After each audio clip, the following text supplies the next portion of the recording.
Hi everyone, I'm Dr.Arusha Chambers, dermatologist, woman of God, mother, wife, and the list goes on.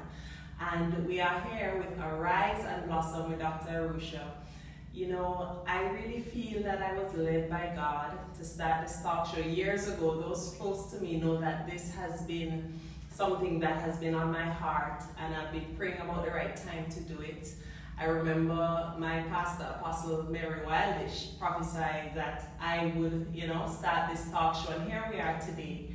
And ladies and gentlemen, boys and girls, this means a lot to me to start our debut episode with my very own sister who's visiting, Mandella Campbell, and her recently acquired fiance, Pastor Elvin Peters.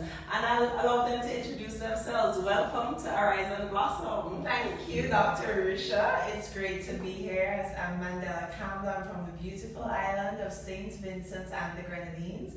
I'm a lawyer by profession, and I love the Lord. I'm a worshiper, a youth leader, and I am the fiance of Pastor Elvin Peters.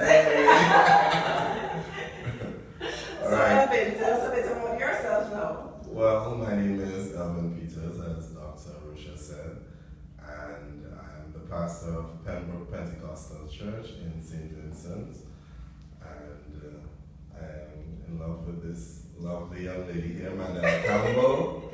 I am Grenadian by birth, Vincentian by descent. I've been living in St. Vincent for the last 14 years. Yes. Wow, thank you so much. Great to have you here. So, ladies and gentlemen, what is Arise and Blossom with Dr. Arusha all about? We are going to be looking at different aspects of wellness: spiritual wellness, emotional wellness, physical wellness, of course, I'm a doctor, I'm a dermatologist by profession, relationship wellness as well, and financial wellness. So we'll be looking at lots of topics. And the idea is just to lift us up, to be our best self, to live our best lives, to help each other, to lift each other up, and to have a positive message out there with this talk show. And I hope that it can inspire you, it can inspire you to live your best life. I firmly believe that whatever you believe, you can achieve, okay? So today, we're going to be looking at choosing a mate. I cannot tell you how many times persons have asked me, so how do you know that? How do you know it's the one? Okay, so we're gonna delve into this a little. Nice. But first, we can look a bit about single life, okay? Yes. And what would you say are some of the highlights of living a single life in today's world? Go ahead. Okay, one of the highlights for me is the freedom.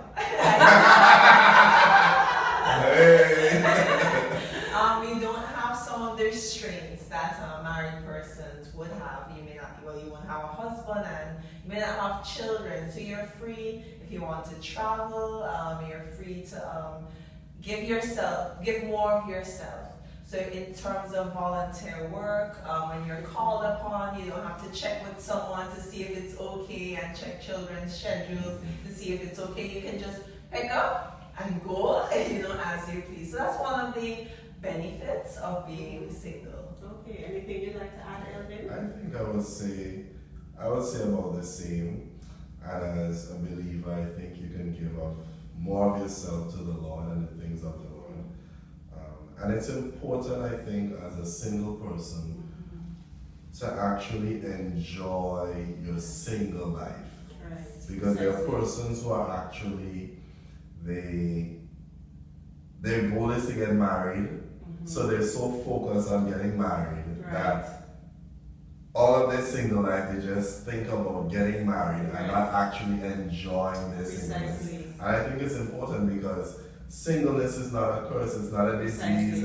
Although some people may cause us may cause us to think that way, I think that it's important to enjoy singleness. Another thing, as Elvin was speaking about enjoying singleness, is the freedom to develop friendships and relationships. Yes. And I remember when I was single, me and my girlfriends, even when we were studying at university, we'd be at every gospel concert, we'll just pick up and go to the beach. So, and we were able to cultivate those friendships that I'm sure when you're married, you would still have those friendships, but Yes. you won't have the time that you would have as a single person, and you won't have as much time. Be able to cultivate those friendships. So that's another benefit of being single. I endorse what Elvin says about enjoying it, you know, Yes. because when you don't want to go into marriage like looking back and say, oh, I wish I was single again, or I wish I had enjoyed my single life more.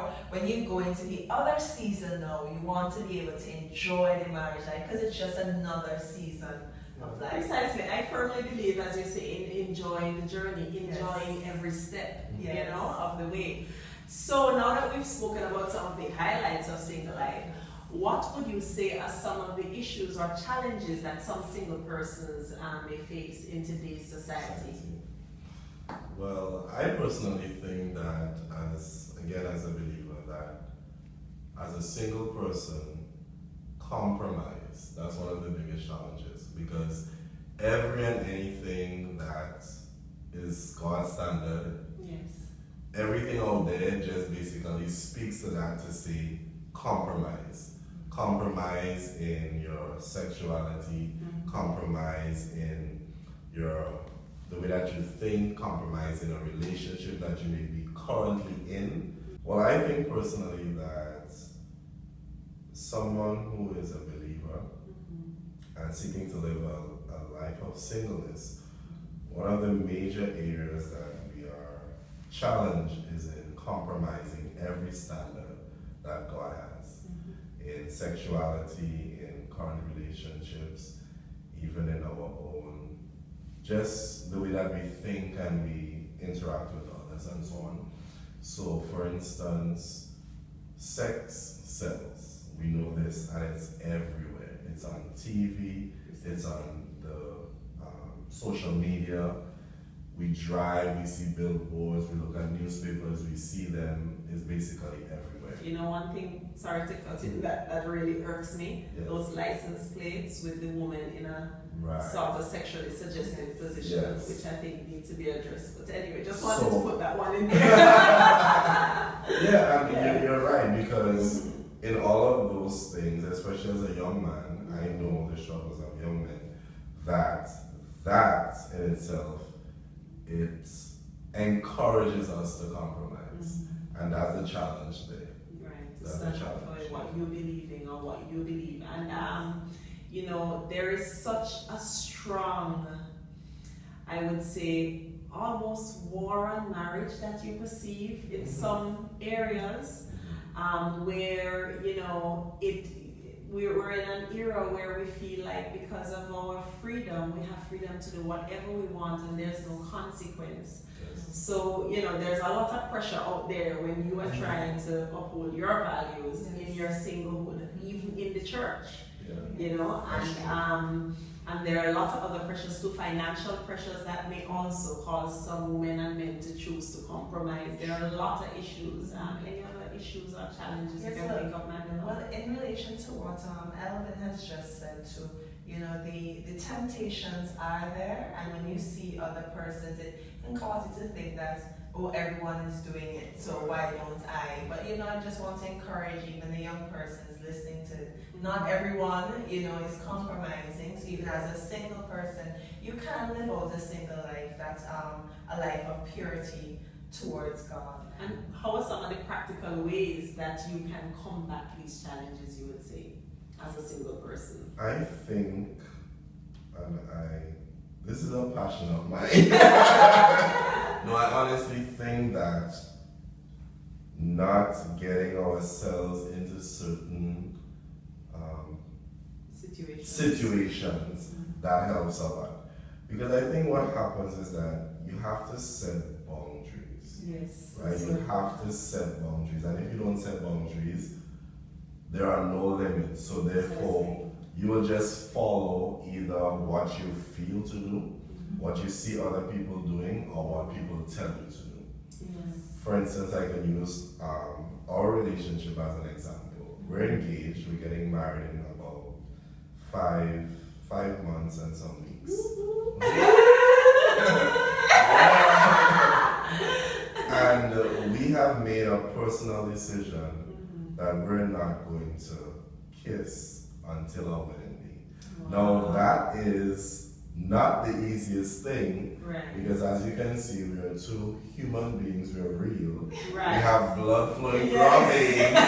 We're young. Yes. We're good looking. Yes, We're attracted to each other. So therefore, there are times when we may feel to express our love in that particular way. Right. But we It's also important during singleness to have accountability partners. Yes. So that you have other persons. It can be pairs. It's also important if you have mentors as well, Right. persons older than you who are married, who have been through the same situation. So Right. you have them keeping you accountable so they know, you know what's going on, what struggles you're having with. So you have people who can pray with you and pray you through. Right. Another challenge of singleness is loneliness at times. Right. Especially when you see If you you hear, have too. yes, when you see people getting engaged and getting married and you're wondering what's happening with me, you know, Yeah. that can be a challenge as well. And one of the challenges is that it can cause you to get into a relationship just for the sake of having someone there, although that may not be the person who God intended for you to be with.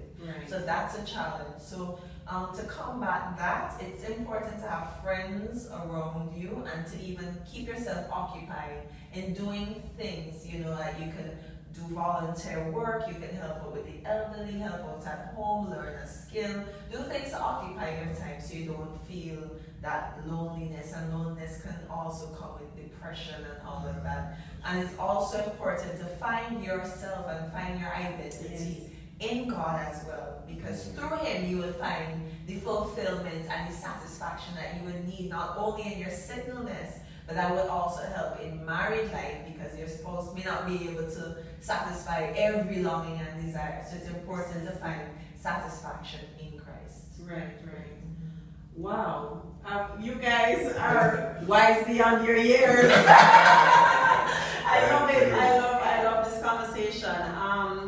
So let's get down to the meat of the matter. You know, how do you prepare yourself first and foremost to be a good mate to somebody else? How do you make yourself Mr. or Mrs. Right? You know, there's a Bible verse that says, "He that findeth a wife findeth a good thing." Notice they didn't say he that findeth a husband.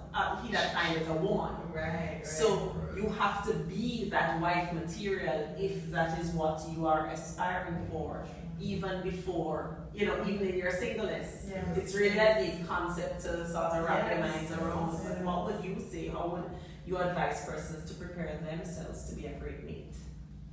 Well, I think that, I love the way that you asked the question first, because you said, what can you do Precisely. to be a good choice or a good mate? Right. And I think that is good, because many persons, what they seek to do first is to find the right person, Right. but not think about being the right person. And that is important. And what I think, well, I can speak from my personal experience. What has helped me to prepare for marriage is just having a personal relationship with the Lord and allowing Him over time, through situations, experiences, interactions with people, relationships, to mold me into the young man that I am right now. Maybe 7 years ago, 6 years ago, I would not have been in the place that I am now, knowing the things that I know, speaking the way that I speak and so on about certain situations, because it was through that time that I would have experienced certain things, and the Lord would have brought people into my life who would have also helped me along the way. Because one of the things that Mandella mentioned is knowing who you are, your identity. Yes. There are a lot of people who don't, if you look at them outwardly for who they are, you will say, wow, this person is this and that and so on. Yes. But when you get to know them personally, you realize that they have identity issues. Right. They may have certain things that they use to fill up spaces that they're not sure about. So it could be clothing, it could be the way that they dress, you know, it could be something that they're good in, that they focus on that thing because that is what they identify themselves by. But in the process of being someone who makes or who is a good choice for marriage, you have to allow yourself to go through some processes. And it wasn't easy. So what would you say, if we can get down to the meat of the matter, is a practical checklist for a man? A checklist of some, say, top 3 things you have to have in the bag before you want to present yourself to a woman to seriously consider becoming a husband. You put me on the spot. But the first thing I would say is that I'm speaking from my perspective. From a practical perspective, right. yeah. So first thing is that you should know who you are. Right. You should be secure in who you are as a man, as an individual. Because there are a lot of little boys out there who are in a big man's body, but they're still little boys. They don't know what it means to be a man. Right. They don't understand what it means to be a man. They don't know what it means to be a father, a husband, none of that. Wow. But in their minds, being a man is having children. Right. You know, and that kind of thing. Yeah. Right. But the thing is, you can have children, but you're still not a man. Yes. Because you need to be responsible. Right. You need to be hardworking. Thank you. You need to be able to take care of a family. Right. You need to be a leader. Right. There's some men who allow their wives or they allow other people to just lead them along the way. Right. But you have to be able to lead. So you have to be responsible, lead a family, lead your wife, lead your home. And be able to do You that. need to be decisive, make decisions, and I think you've gone past Yeah, I think I'll leave it Yes, there. I agree. Go ahead, Mandella. So now, from a female perspective, what practical attributes do you think that a woman needs to have to be wife material? I think an important aspect is love. Yes. You know, having that love in your heart, that can really only come from a relationship with Jesus Christ. When I learned to love, it was through difficult circumstances and learning to love those who are unlovely or who may seem like Hard to love. hard to love. Extroverted. Yes. Yes. Yes, I think love is important. Love is patient. Love is kind. And patience and kindness, those are great attributes to have in a relationship. You know, men, they desire that love, and with that love they desire respect as well. So being able to be a woman who would respect a man and not see, yes, because although we are, women are advancing in many different areas, but I don't see advancing as a woman as a way to, as a means of demeaning a man or bringing down a man or showing that, oh, I can make my own money, I don't need you. No, as a wife, you need to show him, big him up, you know, respect him, show him that he means something, that he's a man, and that both of you complement each other, you work together. So having that as well, so the love, the respect, the patience with him, and letting him be a man and not trying to make him to be a woman, because you know, we women, we have our unique and individual characteristics and qualities, and men, they have their own, and it's about God bringing both of them together and that union creating a strong family, and you know, the family is the basic unit of society. Should she know how to cook? Oh yes. Oh yes, there's nothing wrong with being a superwoman and being good in the workplace, but it's great to be able to, you know, create a household environment that, you know, your husband and your children can feel taken care of. Right. And you know, I think we have that innate quality in us women to want to care, to take care of our families. So even we do our work well, but we do our home well. Right. And you, Dr.Arusha, you're a great example. Thank you, I try. You know, she's here doing a talk show and running a clinic, but she's also at home, you know, making breakfast for her children and making sure the children and her husband, everybody's, you know, good at that. That's important. Right. It's admirable. Very admirable. Thank you so much. Thank you so Can I much. add one thing? Even with that, I think it is also important as a man to be able to do that as well. Sure. I agree, yeah. Because just today we were speaking and I mentioned to her that what if, as a husband, my wife is pregnant and she can't do those things, or maybe not pregnant, maybe she's sick, or maybe it's just very a really busy. Yeah. Especially the fact that now we have women who work outside of the home. Yes. I remember one of my friends saying that when he just got married, one of the things, he went into the marriage expecting that his wife would be like a housewife, cook, clean, do all those things.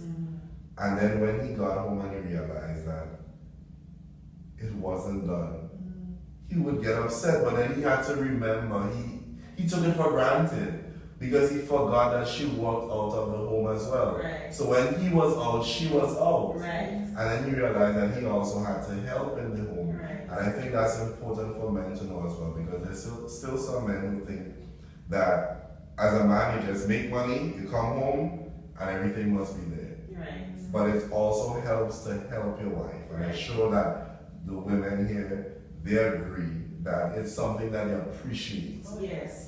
I think some of the challenges arise with how they were brought up. Yes. So, we have different backgrounds, different upbringings. There are some homes where a woman thinks it is almost an atrocity to have a man lift wash a dish or do something like that. And then, that woman brings up a son to believe the same thing. So now he goes to a wife, a partner, who feels the opposite way. So it really, I think, in the single period too, it helps to know get to know, when you're past that stage of finding a mate, I think, to get to know the areas of compromise and understanding and how to let the other person understand your perspective as well. Yes. And even during the single period, it's good to even acquire some of those skills. So while you're there waiting,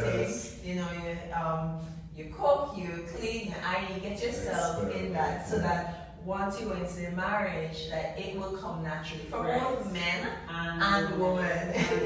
Yes. Good stuff. So, what do you look for in a mate? How do you know this is the man or the woman? This is the one, and should you have an idea that this could be the one before you even get into a boyfriend-girlfriend relationship with that person? Well, you could have an idea. I had an idea.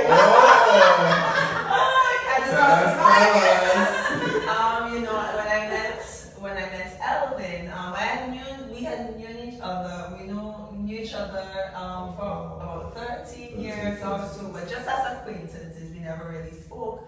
But when I met him, and after months of just watching him from behind the scenes, admiring the quality, I was like, this is a guy that looks as if he fills the qualities that I'm looking for. So it's good before to have a checklist of the things that you would like to see. And I truly believe that the Lord even helps you in having that checklist. I have my list of 27.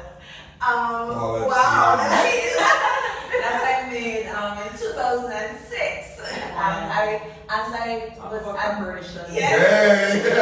I was admiring Elvin, I realized, wow, he's filling these qualities like one by one. It was like check, check, check, check.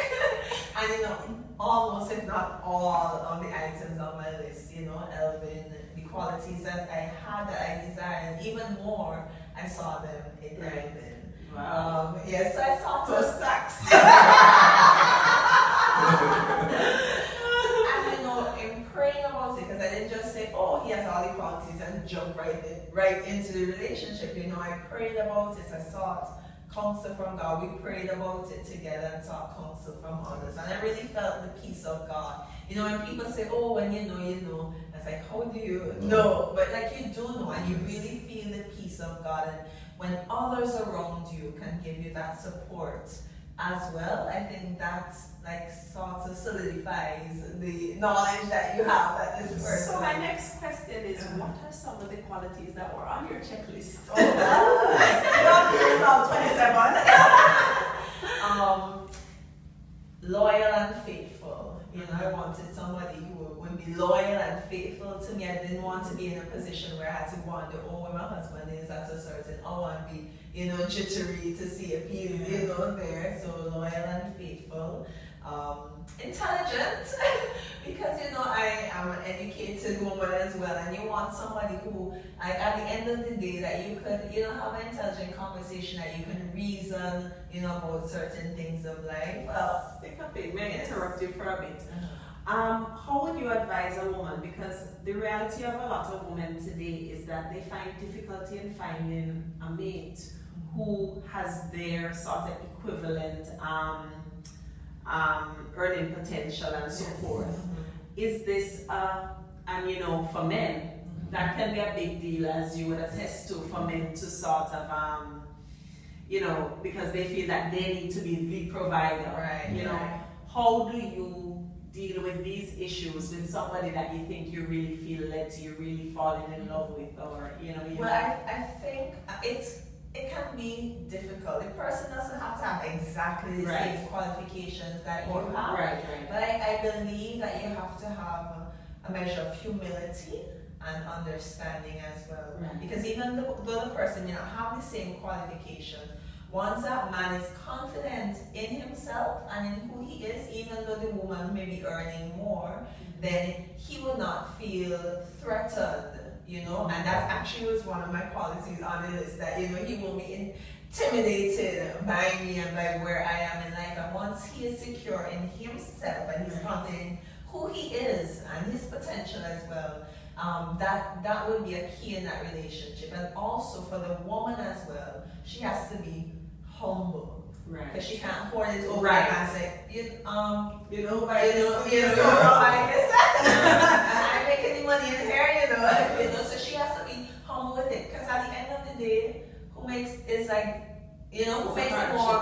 money? It's a partnership at the end of the day. So you're all putting into the cookie jar, and it's for the benefit of the family at the end of the day. So that level of understanding and humility and respect, if it remains there, that even though it may not be equivalent qualifications, then, you know, it can still work. But it's good to be equally yoked, and it doesn't have to be in terms of educational qualification, but where you are spiritually, where you are even socially, it can help so you have a better understanding of each other, and you see things in a way. You may not be from the same background, but during the courtship period, that where you can iron out the differences and understand where the other person has come from, and from that place of understanding, you'll be able to build a strong relationship.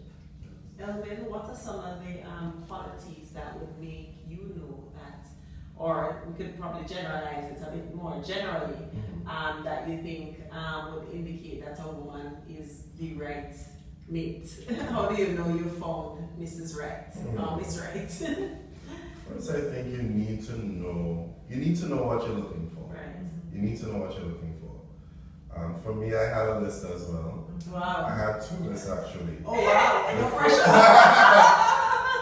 The first list, which I scrapped after some years, was when I was younger, probably late teens, very early 20s. And that list was more physical stuff, right. You know, how she looked and different things like that. The second list, so I scrapped that list, and then I made a second list a few years ago, and that list had more character qualities. The qualities that I was looking for. Share some, yeah. Intelligence, one who is respectful, well-spoken, teachable, maternal, one who loves children, you know, because I'm not just looking for a wife, I'm looking for the mother of my children as well. And what are some others? You know them. Help me. I'm sure she filled both lists though, you know. Check. Yeah. And physical as well. Someone Right. who I'm attracted to. Yeah. Someone who's beautiful. Yes. Yes. So how could you tell me of any unique or any extra measure you may have gone to really, really know, is this the one? Well, we had a period of time apart from each other. Hold on. Wait a minute. Yes. So time apart. Tell us Yes. about this. On the advice of what happened after Elvin declared his interest for me, shortly after, I spoke to my spiritual father about it. Well, he met with my parents and he spoke with them. I spoke to my spiritual father, and speaking to him, it was about keeping myself accountable to somebody else. I'm accountable to my parents, but also like somebody as a mentor. And he suggested a period of 30 days apart. Yes, no communication whatsoever, and just spend that time praying, seeking God, And just this was at the time when you were like, what % in love, so to speak? Like really? When it was suggested, we had it was shortly after, it was probably a couple weeks after I told her how I feel about her and so on. Yeah. So you really, really like this girl? Yeah. Yes. Yeah. So this is like, wow, when he suggested 30 days, I was like, oh. Yeah, I wasn't having it. I was like, 3 days tops, no 30 days. So what happened? So basically what happened is that, well, to cut the story short, we thought about it, we prayed about it. I also got counsel from my spiritual father. And he advised me that we could go through it. And we went into it at that point we had already believed that we knew that we were going to end up together. But we still wanted to honor the Lord in terms of taking that time apart to pray, to spend time with Him. And during that 30 days, every day we journal. Wow. So day one, we journal what happened. How do you feel? Right, what is the Lord saying to me? What is the Lord saying to her? And after the 30 days, we shared those journals and we shared our experience with each other. And it was very beneficial. Wow. Very beneficial. And it actually propelled our relationship fast forward. Wow, so absence makes the heart grow fonder. That's not just a saying. Yeah, because it was like a test to know, because you could be speaking to someone and all the emotions are there, but 30 days apart you realize, I don't really like this person. Yeah. But in those 30 days I realized that even more that I loved her and that I wanted to continue this pursuit with her. So you would say it's important to not just find somebody you can live with, but somebody you can't live without, eh? Yes. Wow. True. Wow. Because I tell her that she's an asset to my life. Wow. She's not a liability. Wow. She's an asset. That's powerful. Yeah. That's so powerful. I'm so excited. I'm sure our viewers are so excited about this love story, and I'm sorry in awe of you. What other factors you would say are important in finding a mate? Any other things you want to contribute? Family is very important. Yes. Like what you see in Hollywood these days, this current storyline is, your family don't agree, but you're still in love and you run away and do whatever you want. And you ignore the family because the family just trying to hold you down. Yes. But I think your family, they're the ones you've grown up with them, they know you inside out, they even may know things about you that you don't even know about yourself. So I think their input is not 100% of the time the family may not be right about a relationship choice, but from my experience, my family, they have been on point, so when I've been in past relationships with persons who were questionable, even though I didn't see it, I know they saw it. Right. And their perspective, I think, is important. It's not the ultimate, in choosing a mate. It's very important to get the perspective of your parents. For me, my mom, and I've seen it time and time again, listen to my mother. And, as a teenager, I was like, oh, mommy, she's old-fashioned, she doesn't know stuff. But, as growing into an adult, I realized the value of listening to my mother's advice.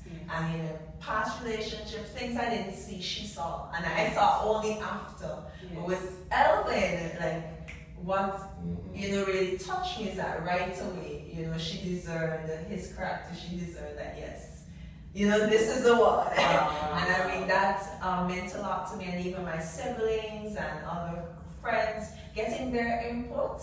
I think that's important. So in choosing a mate, it's important to get the input of those closest to you. They may not always be right, but most of the times they are, and they can see what you can't see when you're all in love, all the emotions are high. So I think it's important to get family and close friends, get their input in choosing a mate. So even if it's just introducing them to that person, getting them to be around that person so they can sort of discern any red flags that there may be. I mean, that's really, yes. Anything you would like to add?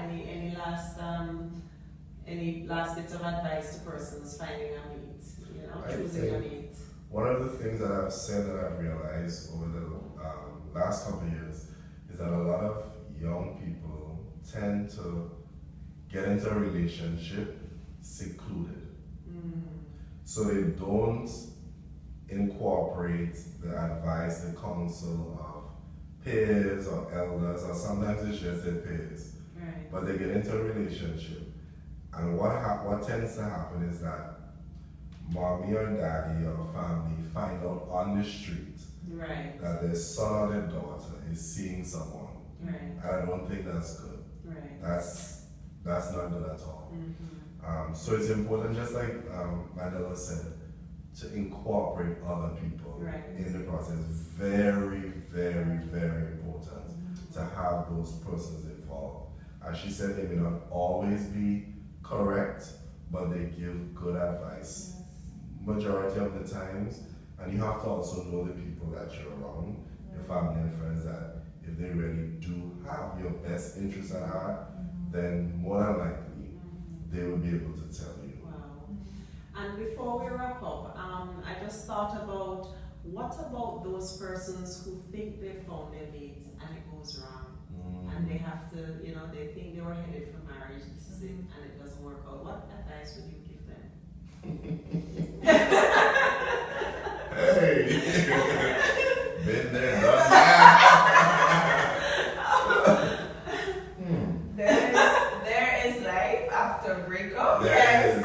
And I would give you the advice to look on the bright side of things. Thank God for dodging the bullets. Yes. Thank God for dodging God for dodging the Yes. bullet. Don't look at it as, oh my gosh, my heart is broken, I will never find the love of my life. Right. No, if you trust in the Lord, know that He's there waiting. Yes. Yeah, and I mean from experience. Yes, I'm talking from experience. Sometimes you have to You're look so at it. heartbroken in the moment. In the You have to lift yourself up. Oh yes, and you don't know what God has in store, what He's saving you from by breaking you out of that relationship. There are many times that you may hear God wrong, or that you may hear your emotions over what God is really saying, because you're so caught up. You're like, yes, this person is the one, and you think, oh yes, God is saying this, because your heart is into it, your emotions are into it. But if something comes to break it apart, it hurts. It's the worst feeling ever. But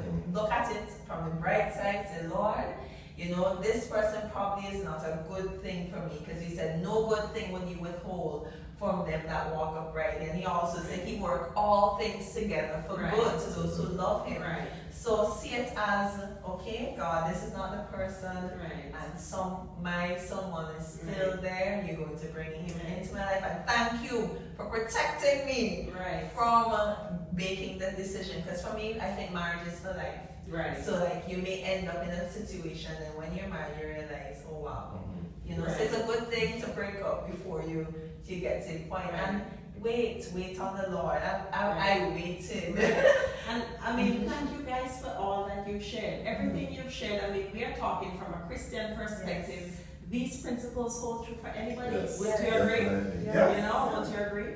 And so, ladies and gentlemen, boys and girls, we've come to the end of this exciting discussion on choosing a mate. I want to thank you for, tuning in and sharing this time with us. As I said, we're going to have some exciting topics coming up. I would like to thank my first guest, Pastor Elvin Peters, and Mandella Campbell, my sister, my younger twin, from St. Vincent and the Grenadines, and Grenada, St. Vincent and the Grenadines. It really has been a pleasure.